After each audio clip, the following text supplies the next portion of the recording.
Aucun d'entre nous n'est plus intelligent que l'ensemble d'entre nous. Vous êtes au bon endroit, au bon moment. Alors, à quoi va servir cette vidéo? Elle va servir, à avoir une continuité dans nos séminaires régions. On a fait donc, fin 2023, un séminaire sur, combien je vaux. Donc je vais vous le résumer, dans cette vidéo. Elle va servir aussi, dans, notre campus, hein, pour les personnes qui aimeraient se faire former aussi sur ce sujet. Quelle est ma valeur? Voilà. Alors on va le voir bien sûr, parce qu'on a fait une journée, on va le voir en raccourci, mais ça peut vous donner une idée et de pouvoir retravailler sur ce thème, pouvoir acheter des bouquins, voir des vidéos différentes sur quelle est ma valeur. Premièrement, combien coûte, non pas cette bouteille de lait, comme dans la publicité, mais combien coûte cette bouteille de Perrier? Quand vous l'achetez en pack de 12 chez, l'épicier du coin, vaut, allez, 80 centimes d'euros. Quand vous l'achetez, avec votre kebab, passe à 2 euros, même bouteille, hein. Quand vous l'achetez à Paris, dans un quartier sympa, va plutôt passer à 4-5 euros. Et si vous allez, à Nice cet été, sur la croisette, face à la mer, elle vous coûtera plutôt 8-9 euros, avec un verre sympa et un citron, mais quand même, on passe de 90 centimes d'euros à 9 euros. Si vous êtes dans le désert, ce désert, il fait 40 degrés. Vous avez chaud. Si vous ne buvez pas, vous allez mourir. Elle vaut combien cette bouteille? Pas de prix. Elle vaut le prix de sa vie. Ce que je vous exprime là, c'est que réellement, le même produit peut avoir une valeur différente. Le même négociateur peut valoir une valeur différente. Il va donc falloir faire la différence entre vous et vos confrères. Vous vendez, allez, quasiment le même produit, les amis, hein. Hein, vous devez vendre le bien immobilier, avoir des clients, faire de la publication, faire des visites, des propositions, des offres. C'est le même métier. Mais qu'est-ce qui va faire qu'ils vont te donner plus de valeur à toi? C'est ça la question d'aujourd'hui. Donc la question, c'est combien je vaux? Quelle est ma valeur? On va faire un petit jeu ensemble, si vous voulez bien. Ce petit jeu, c'est créer ton blason. Alors, tu vois, dans la vidéo, là, j'ai mis 2 blasons et dans ces 2 blasons-là, tu vas mettre d'abord ce que tu penses de toi, quelle image tu penses émettre. Quelle image, d'après toi, tu aimerais émettre. Dans le deuxième blason, tu vas mettre quelle image les gens pensent de toi. Quelle image les gens pensent de toi. Voilà, et après, on verra si l'image, que tu veux émettre et l'image que tu émets est la même, si tu es synchronisé. Allez, on essaye, tu prends arrête la vidéo, hein, fais stop et amuse-toi, tu dessines, hein, 2 blasons, hein, voilà. Alors tu peux faire alors c'est des dessins, tu fais des dessins dedans, hein. Si tu veux pas, tu écris, d'accord, mais c'est plus rigolo avec des dessins et une fois que tu as fini, tu remets la vidéo en route et on en discute ensemble.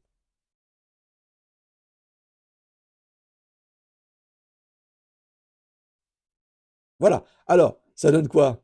Est-ce que tu es synchronisé? Est-ce que ce que tu émets est la même chose que ce que les gens reçoivent de toi? Ah, tu vu, là, je mets, ah bah, espèce de, je sais pas, de chien fou et tu voudrais être un lion. Alors tu veux émettre que tu es un lion et les gens reçoivent de toi comme si tu es un chien fou. Ça, c'est un exemple. Toi, tu as mis quoi? Est-ce que tu es synchronisé par rapport à ce que tu veux avoir? Attention, l'image que tu émets doit aussi avoir un rapport avec de l'immobilier. Tu es un consultant immobilier. Quelle image doit-on émettre pour être un bon consultant immobilier, pour avoir une vraie valeur? Si tu es 100% bisounours, la crème d'amour dégoulinante, c'est bien. Mais si tu n'as pas un petit peu de bravoure, d'action commerciale, de résultat, de réussite, ça va être difficile, hein, à convaincre un vendeur qu'un gros bisounours va vendre ta maison. Tu comprends le système? Donc, l'idée, c'est que maintenant que tu as fait l'état des lieux, tu sais ce que tu veux émettre. Si ce n'est pas la bonne chose, émets différemment.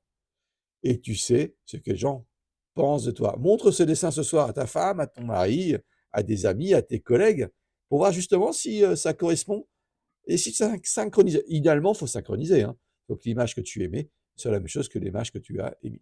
Voilà. Donc, on va donc passer à la suite. Quelle est ma valeur? Tu as créé ton blason. On continue. Combien je vaux? Alors, je ne sais pas si tu te rappelles ou si tu l'as vu dans le Loup de Wall Street. À un moment donné, Jordan Belfort, qui est le héros joué par l'acteur, par Leonardo DiCaprio, Leonardo DiCaprio, et il demande à ses collègues, mais vends-moi ce stylo. Allez, vends-moi ce stylo.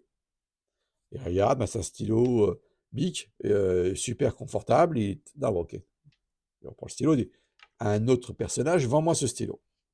Eh ben, c'est un super stylo pour les champions. Ça, c'est un stylo pour ceux qui. Alors, ok, d'accord, c'est bon, blablabla, blablabla. Et il donne à un autre.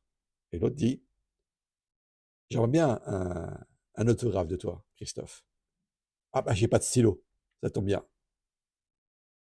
C'est la loi de l'offre et la demande. Tu as répondu à la loi de l'offre et la demande. Donc, quand tu vas donc te vendre en tant que consultant en immobilier, pour être choisi, hein, quelle est ma valeur, pense les tâches du dessus, c'est même pas le fait que ce soit l'offre et la demande, c'est important. C'est quelle histoire va écrire ce stylo qui est importante. C'est la ligne que tu vends. C'est pas le support, c'est pas la dureté du stylo. C'est l'histoire que va raconter ce stylo pour ton client. Et donc, du coup, c'est l'art du storytelling qu'on va voir donc au séminaire 2024 que je vais faire donc partout en région. C'est réellement, un, c'est est-ce que tu es dans l'offre et la demande, et deux, est-ce que tu vends bien le trait du stylo et non pas le stylo.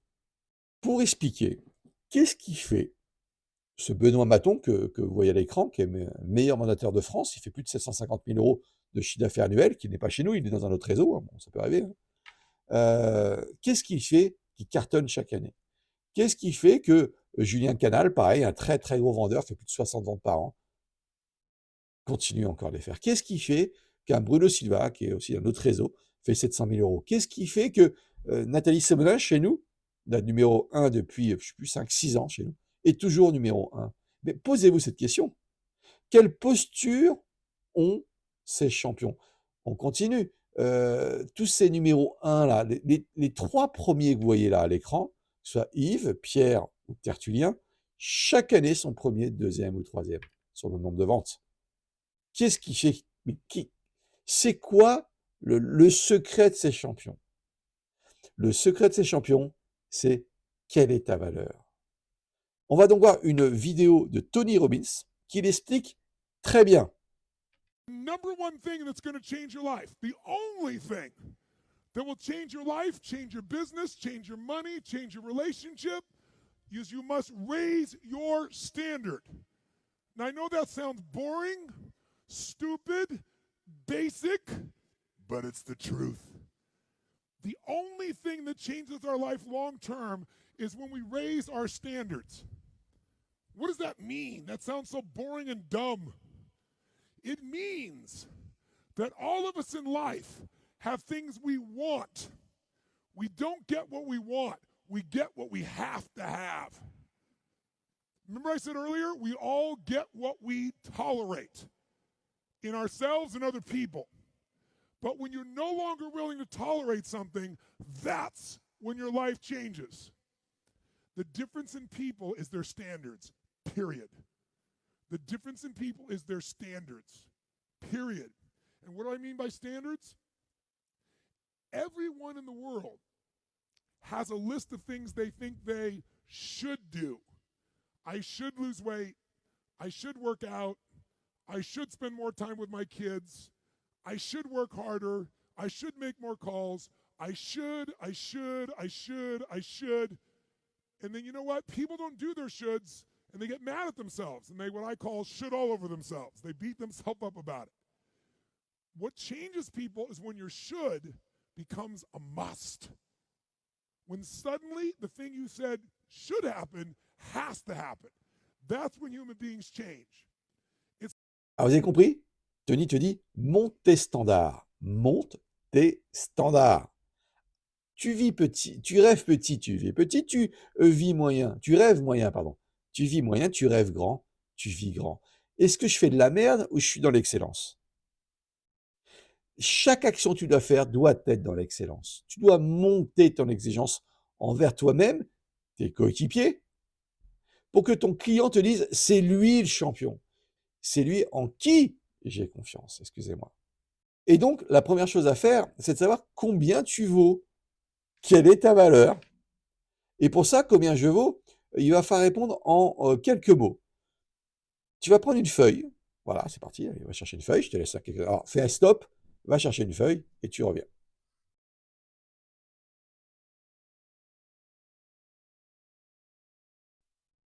Ça y est, t'es revenu. C'est parti. Tu vas répondre à ces questions.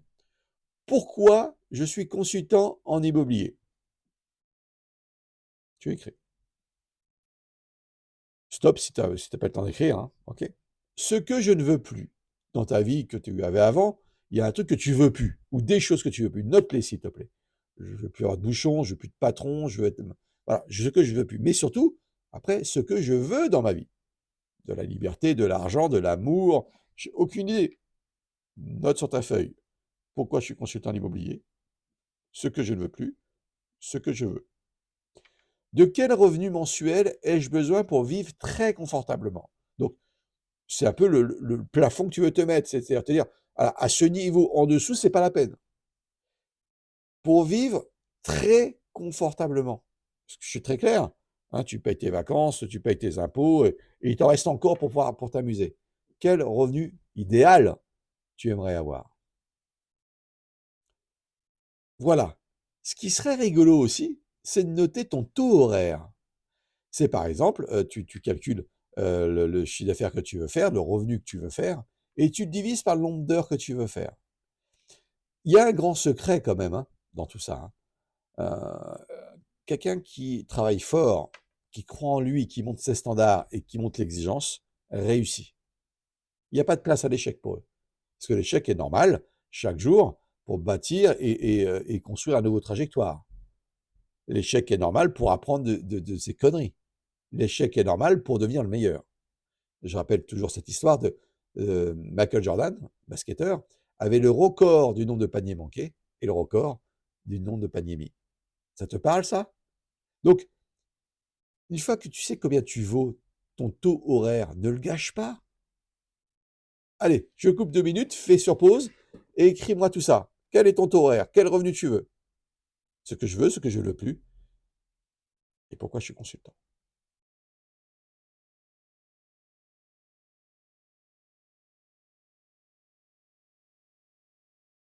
Ça y est, t'as écrit? Bon, pourquoi je suis dans l'IMO? C'est ton pourquoi. Ta réussite passera par ton pourquoi. Si tu me mets, par exemple, je ne sais pas, eh bien, prenons un taxi. Tu montes dans un taxi et tu dis au chauffeur, allez-y, roulez. Ben, pour aller où et pourquoi? Ben, rouler. Le taxi, il va t'emmener où? Nulle part. Tant que tu n'as pas un pourquoi profond, ton cerveau t'empêchera de réussir. Quand tu as un pourquoi profond, identifié, calibré, chiffré, ton cerveau fera tout pour te faire réussir. Donc, qu'est-ce que tu as écrit? Relis-le. Et si c'est un pourquoi profond, peut-être élever mes enfants, payer des vacances à gogo, être indépendant financièrement, je ne sais pas. Mais si ton pourquoi n'est pas identifié profond, ça ne marchera pas. Si tu es venu parce que tu as vu la lumière et que tu ne veux pas t'investir et que tu ne veux pas passer de nombreuses d'heures d'apprentissage, etc., ça ne sert à rien. Arrête. On redevient salarié. Avec un patron, rentre dans ta zone de confort inconfortable. Tu sais, quand ton patron t'engueule, quand tu es un bon à rien. Tiens, c'est une zone de confort, hein, tu es payé à la fin du mois quand même. Là, tu es sorti de ta zone de confort, mon ami. Et donc, du coup, le seul responsable de ta réussite, c'est toi. Donc, nombre d'heures passées doit être gigantesque. L'apprentissage, la formation doit être gigantesque. Mon pourquoi doit être incroyable. Repense à ce que tu ne veux plus. Tu l'as noté, ce que tu veux plus? Lis-le et lis-le tous les matins. Et rêve de ce que tu veux. Rêve haut, fais péter l'oreiller. Car c'est ce qui va t'emmener sur le chemin de ta réussite. Et donc maintenant, on en vient à quel budget mensuel j'ai besoin chaque mois pour pouvoir bien vivre. Fais les ratios du nombre de ventes, ratio donc du nombre de mandats que tu dois avoir, le nombre d'offres, nombre d'heures passées à la prospection, pour pouvoir obtenir cette somme que tu désires. Pense à Tony Robbins, monte tes standards. S'élever n'est pas quelque chose de sale. Tu dois pouvoir te dire, j'ai envie de m'élever. J'ai envie de passer de salarié à indépendant, d'indépendant à patron, et développe une équipe à ton image. Car en tant qu'indépendant, c'est bourré de risques. Demain, tu tombes malade pendant 6 mois, 8 mois, tu fais quoi? À part pleurer. Tu développes une équipe. Ils vont t'aider à réussir dans ces moments difficiles. Tu développes une équipe, tu pars souvent en vacances. Ils vont vendre tes biens.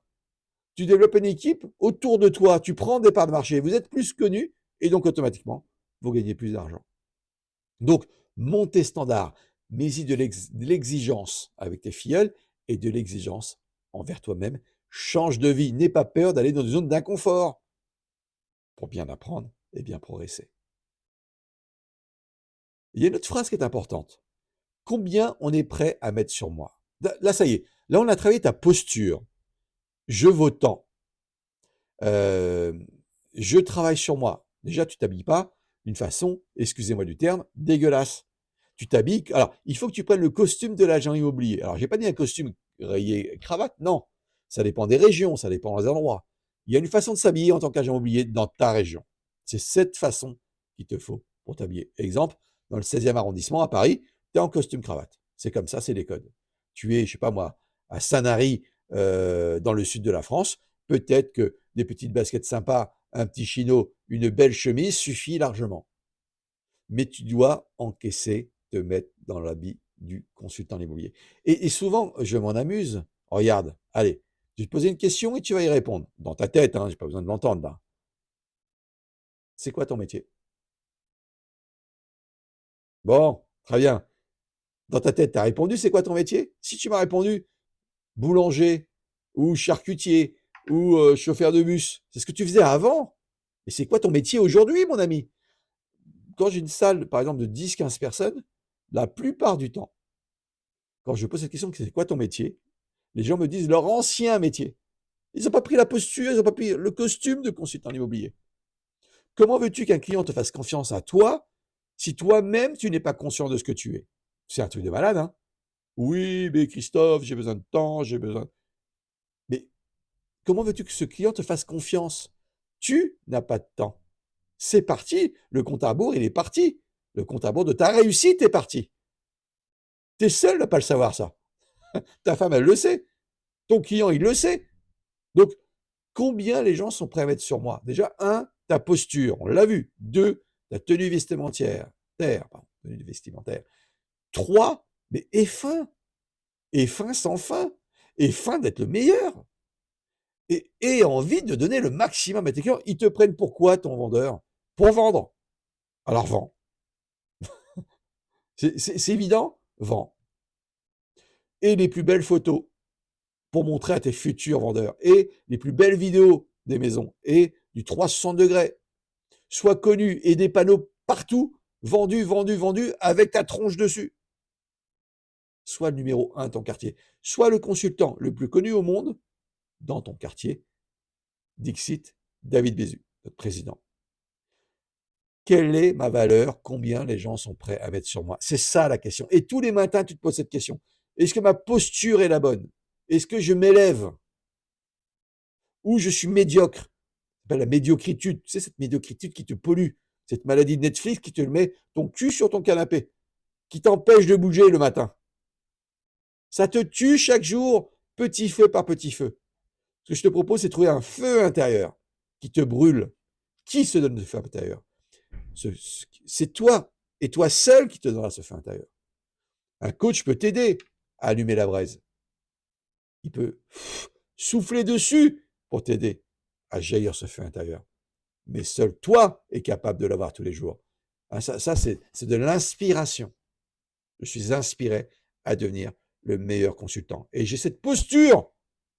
Regarde tous ces gens que je t'ai montré auparavant, ils ont cette posture. Je vous invite, les amis, à voir dans la maison des mandataires, tapez la maison des mandataires, hop, sur votre clavier, les top vendeurs ou les top recruteurs.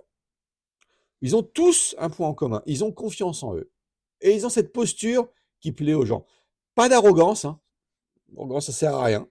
On fait un métier d'amour, on fait un métier où les gens doivent vous aimer. Donc du coup, pas d'arrogance, surtout pas d'arrogance. Par contre, beaucoup d'écoute, beaucoup de storytelling. Et je vous invite à faire les formations, les séminaires qui arrivent janvier, février, mars, avril, mai, juin partout en région. On verra les storytelling et l'art de la rhétorique. Aujourd'hui, là, votre travail que vous avez à faire, c'est regarde-toi. Est-ce que tu as la bonne posture? C'est clair? Est-ce que les gens sont mettent à mettre plus que les autres? J'ai 5 agents oubliés. Pourquoi il me prendrait moi plutôt qu'un autre? Parce que je l'ai écouté. Parce que je sais lui répondre. Parce que j'ai montré auparavant ce que j'étais capable de faire. Parce que je suis en amour avec lui. C'est un métier de passion. Voilà la posture. Alors, ce que je vois souvent, c'est les soldes. Alors là, c'est garantir ses honoraires. Alors là, les amis, c'est les soldes. Pas tout le monde. Beaucoup chez LFIMO ont des commissions moyennes entre 5 et 9%. Ouais, 5 et 9% du prix du mandat. Et d'autres, 2%, 3%. Ben, je ne peux pas plus. Il y a un de mes collègues à côté de chez IAD ou chez Capifrance, peu importe. Ils viennent de prendre 3%. Pourquoi veux-tu que moi je prenne 6 ou 7%? Ça s'entend, hein? Quelle est ta posture? Combien tu vaux? Combien les gens sont prêts à mettre sur toi? Monsieur le vendeur, vous êtes en train de me dire que vous préférez prendre peut-être un agent immobilier qui est incapable de garantir ses honoraires. En gros, hein, ce 3%, on est bien en dessous du prix moyen français. Et c'est ce même consultant qui va garantir votre net vendeur. C'est-à-dire que lui n'est pas capable de gérer ses propres honoraires et vous le prenez pour garantir votre net vendeur. Mais c'est de la folie, monsieur le vendeur. Là, j'ai une posture d'agent oublié. Là, j'ai une posture de celui qui est sûr de lui. Mais attention, avant ça, j'ai fait du chemin. Et je vous invite à vous inscrire au Boost Vente Camp. Vous regardez dans l'agenda, Boost Vente Camp. D'accord? On vous apprendra sur 4 jours, en Zoom ou en présentiel, à avoir cette posture en face de vos vendeurs, à offrir ce qu'ils demandent. Et ils vont tellement vouloir de vous qu'ils chipoteront pas sur votre valeur. Mais déjà, quelle est ma valeur? Si tu continues à penser que ça vaut 3%, eh ben tu le mérites tes 3%. Et tu vas crever de faim. Et tu vas t'arrêter. Et tu vas repartir sur ton ancien métier qui était salarié ailleurs dans une boulangerie. Parce que tu t'es menti à toi-même. Ce n'est pas ta valeur. Arrête de te solder, c'est clair? Bon.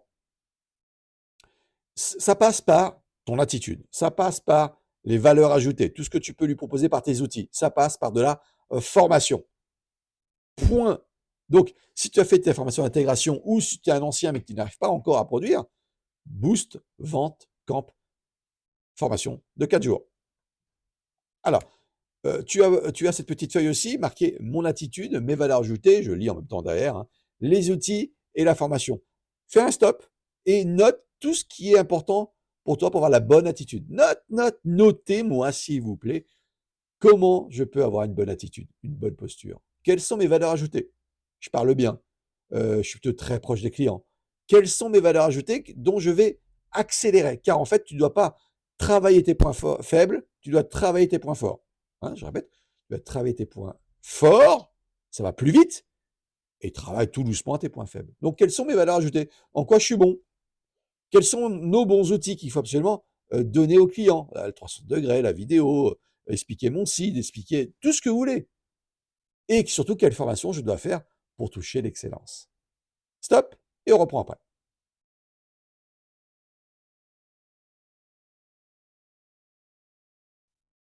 Voilà, donc tu as bien travaillé, tu as noté dessus, tu as pris des rendez-vous, tu as pris ton agenda. Je te conseille de faire toutes les formations. Tu prends Lucie. Et dans Lucie, tu t'inscris à toutes les formations. Tu ne discutes pas. Est-ce que tu as fait les formations Mon CID pour bien l'utiliser? Tu n'as pas fait? Inscris-toi. Des formations pour défendre ses honoraires. Tu l'as faite?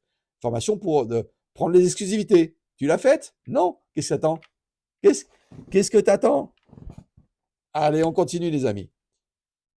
Je vais vous mettre 3 vidéos inspirantes. 3 vidéos inspirantes qui vont vous résumer tout ce qu'on vient de voir sur quelle est ma valeur. Combien je vaux, combien les gens sont prêts à mettre sur moi. Et à chaque fois, on fait une petite analyse. Ça vous va?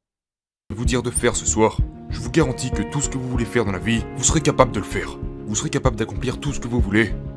Aussi bien sur le plan scolaire, financier, relationnel, peu importe. Donc 3 choses. Très bien, maintenant, je vais d'abord vous raconter une histoire. Après j'y vais. Et cette histoire parle de... Vous en avez probablement déjà entendu parler. C'était un jeune homme qui voulait gagner beaucoup d'argent. Et donc il y allait voir un gourou, d'accord? Et il a dit au gourou, je veux être au même niveau que toi. Alors le gourou lui a répondu, si tu veux être au même niveau que moi, je te retrouverai demain à la plage à 4 heures du matin. Il a dit, la plage, j'ai dit que je voulais gagner beaucoup d'argent, pas que je voulais apprendre à nager. Le gourou lui a répondu, si tu veux faire de l'argent, on se retrouve demain à 4 heures du matin. Alors le jeune homme est arrivé à 4 heures du matin. Il est bouillant comme pas possible, il a enfilé un costume, mais il aurait dû mettre un short. Le vieil homme lui a pris la main et lui a dit, à quel point veux-tu réussir? Il a dit, plus que tout. Alors le gourou lui a dit, avance dans l'eau. Donc il commence à marcher dans l'eau. Alors il avance dans l'eau, puis l'eau lui arrive jusqu'au niveau de la taille. Alors il commence à se dire, ce mec est taré. Je veux faire de l'argent, pas devenir maître nageur. Je n'ai pas demandé à être sauveteur. Je veux gagner de l'argent. Alors il a dit, viens un peu plus loin. Il avance un peu plus loin jusqu'à ce que l'eau lui arrive à cette hauteur. Au niveau des épaules. Et là il se dit, cet homme est vraiment fou en fait. Il gagne peut-être de l'argent, mais il est complètement fou. Mais le gourou lui dit, viens un peu plus loin. Alors il va un peu plus loin jusqu'à ce que l'eau lui arrive au niveau de la bouche. Mais le vieil homme continue de lui dire, viens un peu plus loin. Et le jeune homme commence à se dire, mais moi je vais me casser d'ici en courant. Ce mec est taré. Alors le vieil homme lui dit, je pensais que tu voulais réussir. À quoi il répond, oui je le veux. Alors il avance un peu plus loin. À ce moment-là, le vieux l'attrape, prend sa tête, le fout sous l'eau et le jeune se débat et se débat. T'inquiète, t'inquiète, je sais que tu t'es coiffé, mais t'inquiète. J'ai besoin de toi pour l'illustration. Il le tient sous l'eau et juste avant que le jeune s'évanouisse, il le sort. Et il lui dit, j'ai une question pour toi. Que quelqu'un réponde à la question d'ailleurs. Il a dit, quand tu étais sous l'eau, qu'est-ce que tu voulais faire? Il a dit, je voulais respirer. Et il a dit au gars, il a dit, quand tu voudras réussir, autant que tu veux respirer, alors tu réussiras. Je ne sais pas combien d'entre vous ont de l'asthme, mais si vous avez déjà eu une crise d'asthme auparavant, que vous aviez le souffle court, avec l'impression de vous évanouir, que vous avez le souffle coupé, la seule chose que vous essayez de faire, c'est de prendre de l'air. Vous vous foutiez complètement d'un match de basket, de ce qui se passait à la télé, vous vous fichiez que quelqu'un vous appelle, vous ne vous souciez plus de faire la fête, la seule chose qui vous intéresse quand vous essayez de respirer, c'est d'avoir un peu d'air frais. C'est tout.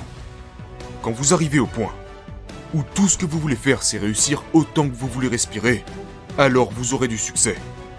Je suis ici pour vous dire que la plupart d'entre vous disent vouloir réussir, mais vous ne le voulez pas vraiment. Vous le voulez juste un peu. Vous ne voulez pas plus que vous voulez faire la fête. Vous ne voulez pas plus que vous voulez être cool. La plupart d'entre vous ne veulent pas réussir autant que vous voulez dormir. Certains d'entre vous veulent plus dormir qu'ils ne veulent réussir. Je suis ici aujourd'hui pour vous dire que si vous voulez réussir, vous devrez être prêt à renoncer au sommeil. Vous devrez être prêt à travailler avec 3 ou 2 heures de sommeil. Si vous voulez vraiment avoir du succès, eh bien parfois vous devrez rester debout 3 jours de suite. Parce que si vous allez vous coucher, vous risquez de manquer l'opportunité de réussir. Voilà à quel point vous devez le vouloir. Vous devrez passer des jours.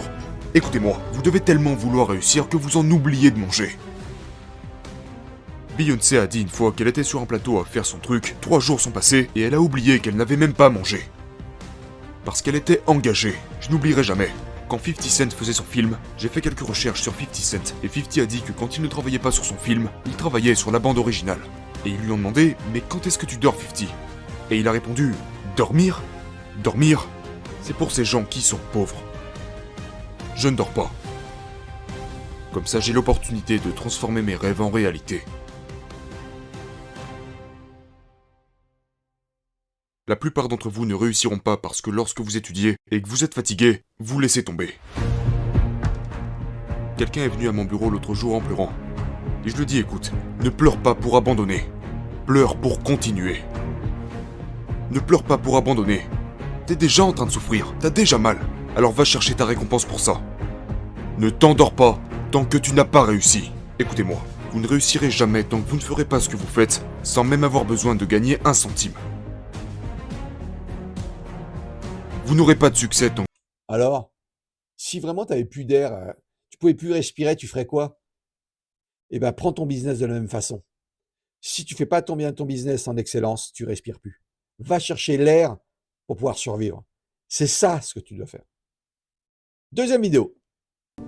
Plus vous aurez tendance à les améliorer. Alors que font la plupart des gens? Les gens moyens partout dans le monde mesurent leur performance à la fin de chaque année. Au nouvel an, ils se disent « Voici ma vie. Voici ce que j'ai accompli. Voici ce que je n'ai pas fait. » Ils se regardent en face et tentent de faire quelques réglages, d'améliorer leur degré de performance. Ils mesurent leurs résultats et puis ils font quelques ajustements. Mais donc voilà, ils le font une fois par an. Les gens qui ont de meilleurs résultats réduisent ce délai à une fois par mois. La plupart des entreprises font un récapitulatif. Ils regardent ce qu'ils ont gagné, quels bénéfices ils ont fait, quelles pertes. Ils regardent leur calendrier et ils font des ajustements après avoir mesuré leur performance à la fin du mois. Les gens qui ont encore de meilleurs résultats prennent un moment, le dimanche soir, une fois par semaine, et ils mesurent leur performance, tirent des conclusions, font des réglages et agissent en fonction de ça, chaque semaine. Et puis il y a ceux qui appartiennent à l'élite et qui font ça à la fin de chaque journée. À la fin de leur journée, ils s'assoient, ils regardent leur emploi du temps, ils regardent leurs résultats et ils mesurent leur performance quotidiennement. Du coup, quelle personne selon vous obtient les meilleurs résultats? La personne qui mesure ses performances une fois par an, une fois par mois, une fois par semaine ou une fois par jour? Nous le savons tous. Plus les ajustements sont fréquents, plus la personne qui s'y tient deviendra meilleure. Et puis il y a les gens qui appartiennent au 1% des 1%, qui font ce genre d'ajustement à chaque heure. Toutes les heures, l'alarme se déclenche dans mon esprit, et c'est un peu bizarre, mais ça fonctionne.